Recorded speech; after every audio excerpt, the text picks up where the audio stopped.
Jimmy Hoffa, a life story and the mystery of his disappearance. Jimmy Hoffa was born James Riddle Hoffa on February 14, 1913, in Brazil, Indiana. His father died when he was very young, and Hoffa's family later moved to Detroit, Michigan, to find better opportunities.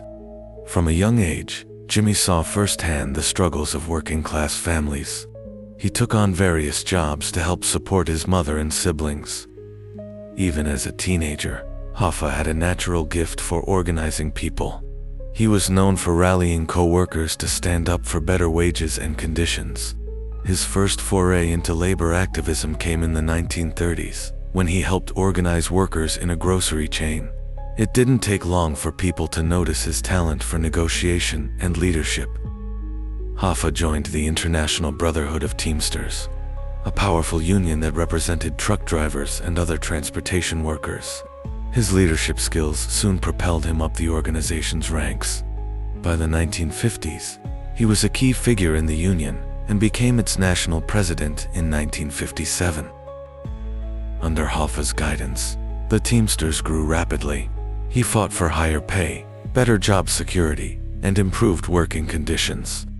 Many drivers and warehouse workers looked to Hoffa with respect and admiration, seeing him as someone who truly understood their day-to-day struggles.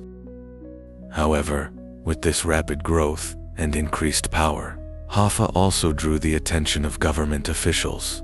Allegations emerged that some union funds were being misused, and that there were ties between certain Teamster officers and organized crime figures. While millions of workers benefited from Hoffa's leadership, investigations into the union and Hoffa himself became more frequent. In the 1960s, then U.S. Attorney General Robert F. Kennedy was determined to root out corruption in labor unions and set his sights on the Teamsters. Hoffa stood trial multiple times on charges ranging from improper use of union funds to jury tampering. After a particularly high-profile case, he was convicted of fraud and jury tampering in 1964. He began serving his prison sentence in 1967. Despite incarceration, Hoffa remained influential in union matters. Eventually, in 1971, President Richard Nixon commuted his sentence on the condition that Hoffa would resign from any Teamster leadership role. Although he was out of prison, this agreement meant Hoffa was, at least officially, sidelined from the union he had helped build into a powerhouse. After his release, Hoffa didn't just fade into the background. He let it be known that he wanted to return to a leadership position within the Teamsters. Some say he intended to clean up the union's image, while others believe he sought to reassert control. He remained a well-known figure in Detroit and beyond. On July 30, 1975, Hoffa was scheduled to meet with two acquaintances, believed to be individuals with underworld connections, at the McCool's Red Fox restaurant in Bloomfield Township, Michigan. He drove himself to the suburban location. Witnesses say they saw him in the restaurant's parking lot, waiting for someone to arrive. And then he vanished. No one saw him leave with anyone. No official records show what happened after that moment in the parking lot. His car was later found, but there was no trace of Hoffa. The news of Hoffa's disappearance made headlines across the country. A massive investigation launched, involving the FBI, local authorities, and private detectives hired by Hoffa's family.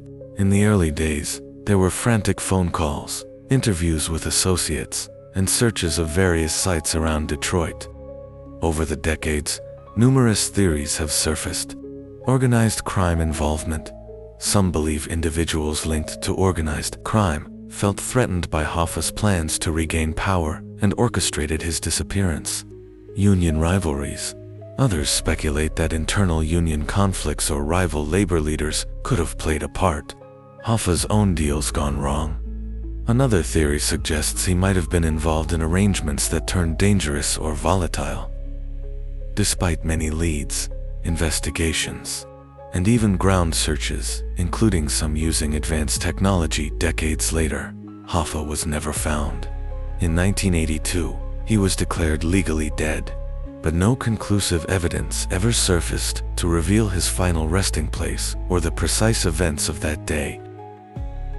Jimmy Hoffa's life story is more than just a tale of disappearance. It's the story of a man who led one of the most powerful labor unions in America, improving wages and working conditions for countless people, while also facing serious accusations of corruption and questionable alliances.